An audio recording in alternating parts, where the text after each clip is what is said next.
دنیا نے آنکھ بند کی ہوئی ہے، اس کی وجہ کیا بھارت کا انفلوئنس اتنا زیادہ ہے؟ سارا کچھ وہ کر رہا ہے، ہم مختلف فورمز پہ آواز بھی اٹھا رہے ہیں، اقوام متحدہ کو بھی جھنجھوڑ رہے ہیں، یورپی ممالک کو بھی ہم کہہ رہے ہیں کہ ان کی مدد کی جائے، ان کے اوپر ظلم ہو رہا ہے، ستم ہو رہا ہے، لیکن دنیا نے آنکھ بند کی ہوئی ہے، اس کی وجہ کیا بھارت کا انفلوئنس اتنا زیادہ ہے؟ جی دیکھیں، انفلوئنس کی بات بھی ہے اور ان ملکوں کے اپنے مفادات بھی ہیں۔ میں جب یہ برطانیہ میں مختلف آفیشل سے بات کر رہا تھا تو وہ پس چلمن مجھ سے ایگری کرتے تھے کہ یہ واقعی بڑی زیادہ زیادتی ہو رہی ہے، کیونکہ آئی ٹولڈ دیم کہ وہاں ڈراکونین لاز ہیں کہ آپ you can enter the house without permission, you can search you can arrest a person without warrant and you can shoot to kill. But this is the worst situation جو کہ دنیا میں، اور یہ سو کالڈ ہیومن رائٹس کے بڑے علمبردار بنتے ہیں اور انہوں نے ان سے آنکھیں بند کی ہوئی ہیں۔ تو وہ یہ کہتے ہیں ہماری اتنی کمپنیاں وہاں کام کر رہی ہیں، یہ اتنی بڑی مارکیٹ ہے، تو پھر موریلٹی تو آبویسلی ہے نہیں۔ تو میرے خیال میں یہ باتیں ٹھیک ہیں کہ ہمیں، جو میں نے بھی ریکمنڈیشنز دی تھیں اس میں یہ کہا تھا کہ کشمیر ڈیسک قائم ہو امپارٹنٹ کنٹریز جہاں کے جو ڈیسیژن میکرز ہیں جو بین الاقوامی سطح۔ نمبر 2، ہم یہ کہتے ہیں کہ ہیومن رائٹس کی جو آرگنائزیشنز ہیں ان سے کانسٹنٹلی ان ٹچ ہو کے ہمیں ایکسپلین کرتے ہیں۔ پھر ایمنسٹی انٹرنیشنل نے ایک ایفرٹ بھی کی اور انہوں نے مجھے پیپرز بھی دکھائے کہ ہم جانا چاہتے تھے لیکن ہم یہ۔ پھر OIC کے فورم کے اوپر بڑے اسٹرانگ اسٹیٹمنٹس تو آتے رہے لیکن ہمیں پریکٹیکل سٹیپ چاہیے۔ پھر ہمیں بہت سے سیمینارز کرنے چاہیے۔ ابھی پیچھے میں گیا تھا فرانس پاکستان فرینڈشپ گروپ کے ساتھ، تو مجھے برطانیہ میں انوائٹ کیا گیا کشمیر کاز کے لیے، وہاں جو ایک ہمارے جو لوگ کام کر رہے ہیں ان کے ساتھ وہ بھی کام کیا۔ تو آئی تھنک کہ ہمیں کانسٹنٹلی انڈیور کرنی ہے۔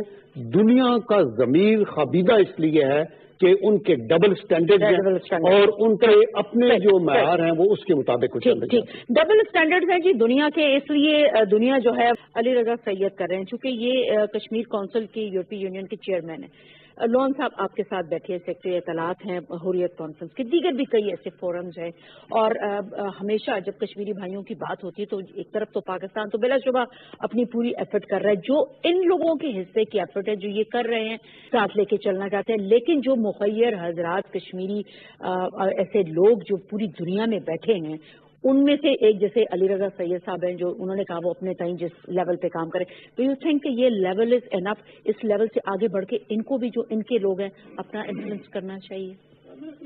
سمینا ریئلسٹکلی اسپیکنگ یہ کافی نہیں ہے، کافی نہیں ہے، کیونکہ ہوتا کیا ہے کہ بڑا انسیڈنٹ ہوتا ہے اور ہم اس کے بعد اسٹیٹمنٹس بھی آتی ہیں، کنڈمنیشن بھی ہوتی ہے، اور یہ بات بھی کی جاتی ہے کہ ایشو کو سینسٹائز کرنا ہے، کیونکہ پاکستان تو بڑا اپنا رول آج سے نہیں ہمیشہ سے اپنا پلے کر رہا ہے، ہر انداز سے کر رہا ہے، لیکن انفارچونیٹلی اگر آپ تھوڑا سا یہ دیکھیں کہ جو گلوبل پرسپیکٹو ہے اس ایشو کے حوالے سے دیکھیں تو انڈیا، دا کوشچن از کہ انڈیا کے اوپر پریشر کیوں نہیں آ رہا؟ دیکھیں یہ پاسبل نہیں ہے کہ جب تک انڈیا کے اوپر پریشر نہیں آئے گا گلوبل کمیونٹی کا، انفلوئنشل ورلڈ کیپٹلز اس کے اندر نہیں آئیں گے، یہ نہیں رکے گا۔ یہ پاکستان سے اگر رک سکتا ہوتا تو یہ بہت پہلے رک چکا ہوتا، اب وہ ہو کیوں نہیں رہا؟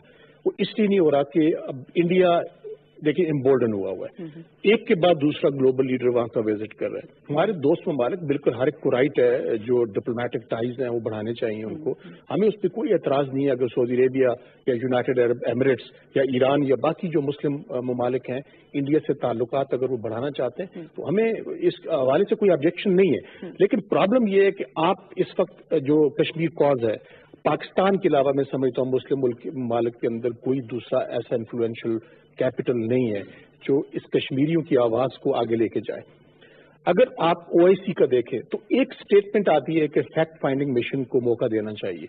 فیکٹ فائنڈنگ مشن کی کیا آپ کو ضرورت پڑی ہوئی ہے؟ آپ اپنی آنکھوں سے دیکھ رہے ہیں، پیلٹ گن کا استعمال تو ساری دنیا نے دیکھا، ایکنالج بھی کیا، پھر آپ نے دیکھا کہ جس انداز سے کل مارا گیا لوگوں کو۔ فیکٹ فائنڈنگ مشن وہاں پہ ہوتا ہے جہاں چیزیں چھپی ہوتی ہیں، جب میڈیا کے اوپر وہ چیزیں نہیں آ رہی ہوتی یا میڈیا ان کو سینسٹائز نہیں کر رہا ہوتا یا دکھا نہیں رہا ہوتا۔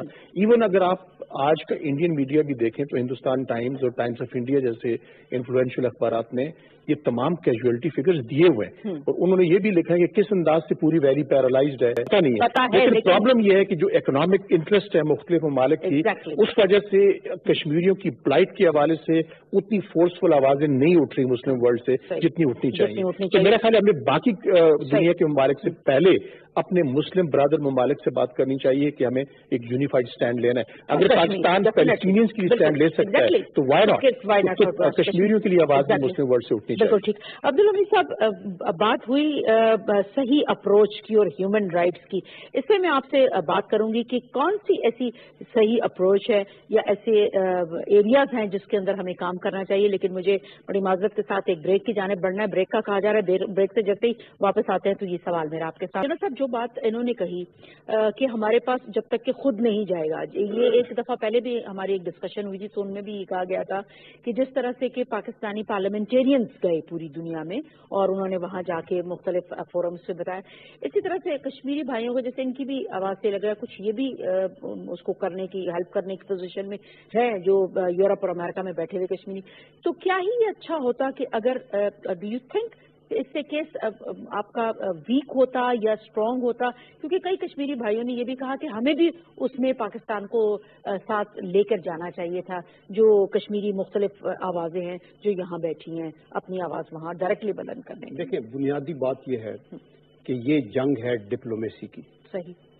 چونکہ نہ طاقت کے ساتھ پاکستان کی طرف سے کچھ ہو سکتا ہے، نہ طاقت کے ساتھ جیسے آج آرمی چیف نے کہا ہے کہ انڈیا اپنی توپوں کے ساتھ اور ٹینکوں کے ساتھ اور رائفلوں کے ساتھ رائٹ آف سیلف ڈٹرمینیشن اور ان کی ارج کو، آزادی کو سپریس نہیں کر سکتا. تو اگر بات ڈپلومیٹک انڈیورز کی ہے تو ہمیں چیلنجز تو بہت ہیں، کیونکہ بین الاقوامی دنیا پہ انصاف کے نام کی کوئی چیز نہیں ہے. آپ جب ساؤتھ سوڈان کی بات، ایسٹ تیمور کی بات آئے گی اور آپ کو جب افغانستان پہ حملہ کرنا ہے، عراق پہ کرنا ہے، لیبیا کو ڈس فنکشن کرنا ہے تو آپ نے اپنی مرضی کرنی ہے. تو اس لیے ہمیں بین الاقوامی سطح پہ اگر سطح کو ہموار کرنا ہے تو اس کے اوپر ملٹی فیسٹڈ ہماری اپروچ ہونی چاہیے. اور وہ یہی ہے کہ جیسے میں نے کہا، سیمینر، انٹلیکچوئل، انٹرنیشنل جرنلسٹ، ان کے اوپر، پھر ایمنسٹی انٹرنیشنل کے ساتھ، ہیومن رائٹس آرگنائزیشن کے ساتھ. اور ہمیں سب سے زیادہ مایوسی ایکچولی اپنے مسلمان بھائیوں سے ہے کہ آپ اپنی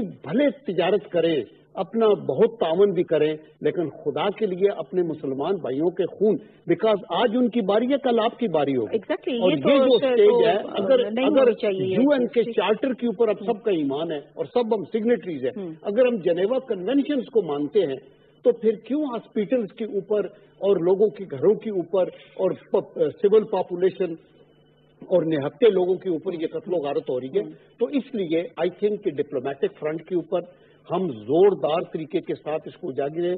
بڑی اچھی سجیشن ہے، جمعے والے دن ایک یوم احتجاج منایا جا رہا ہے. میں تو آج بھی سیاہ ڈریس میں ہوں اور میرے خیال میں اس دن ہم ساری پارٹیاں اپنی پارٹیوں سے اوپر اٹھ کے کشمیر کاٹ کے لیے دیکھیں. کشمیری بیچارے ایفرٹ کر رہے ہیں، پاکستانی بھی کر رہے ہیں، لیکن کشمیریوں کی یہ یاد رکھیں کہ وہ گولیاں بھی کھاتے ہیں تو شہید ہو کے پاکستان کے جھنڈے میں لپٹ کے جاتے ہیں. وہ سعودی عربیہ یا ایران یا کسی اور ملک کے جھنڈے میں نہیں جاتے. ان کا ایک لگن ہے پاکستان کے ساتھ، وہ پاکستان کو اپنا ملک سمجھتے ہیں. اور ہم بھی یہ سمجھتے ہیں کہ کشمیر ہمارا ایک پارٹ ہے، ایک جزو ہے. قائد اعظم محمد علی جناح نے بھی کہا تھا شاہ رگ ہے. اور ہم یہ کہتے ہیں کہ پاکستان کشمیر کے بغیر بالکل نامکمل ہے. یہ ایک لینڈ ایشو نہیں ہے، یہ ٹیریٹوریل ڈسپیوٹ نہیں ہے، یہ ایشو ہے ہیومن رائٹس کا. اور جو یو این کے ریزولوشنز اور ان کی کمٹمنٹ ہے ان کو آنا چاہیے. جاوید جلوم صاحب، جیسے انہوں نے ذکر کیا جمعے کو ریلی نکالی جائے، سب لوگ اکٹھے ہو کے آواز بلند کریں. پاکستان کے اندر ہم یہ کریں گے، ہم کرتے بھی آئے ہیں اور آئندہ بھی کبھی ضرورت پڑی تو ہم لوگ پیچھے نہیں ہٹیں گے. ڈو یو تھنک کہ جو یورپ، امریکہ، کینیڈا میں یا برطانیہ میں جو کشمیری بھائی بہن رہتے ہیں وہ اگر اسی قسم کی ریلیز وہاں پہ نکالیں تو آپ سمجھتے ہیں کہ کچھ ان کے اوپر ڈائریکٹلی اس کے اثرات ہوں گے اور کوئی پازیٹیو چیز سامنے آئے گی؟ بہت اس کا امپیکٹ آئے گا، کیونکہ اب ہم دیکھتے ہیں کہ جو ویسٹرن کنٹریز ہیں وہاں پہ اگر آپ 200 لوگ بھی کہیں کھڑے ہوں اپنے کارڈز لے کے تو ایک تو میڈیا کوریج ان کو ملتی ہے اور آپ ہر آدمی کو جو وہاں سے گزرتا ہے اس کو آپ سینسٹائز کرتے ہیں. دیکھیے کتنے لوگوں کو پتہ نہیں ہوگا کیونکہ گلوبل میڈیا اس ایشو کو اس انداز سے ہائی لائٹ نہیں کر رہا جس طرح اس کو کرنا چاہیے. اب ایک دوسری امپورٹنٹ بات کی ہے وہ یہ ہے نیریٹوز کی جانچ.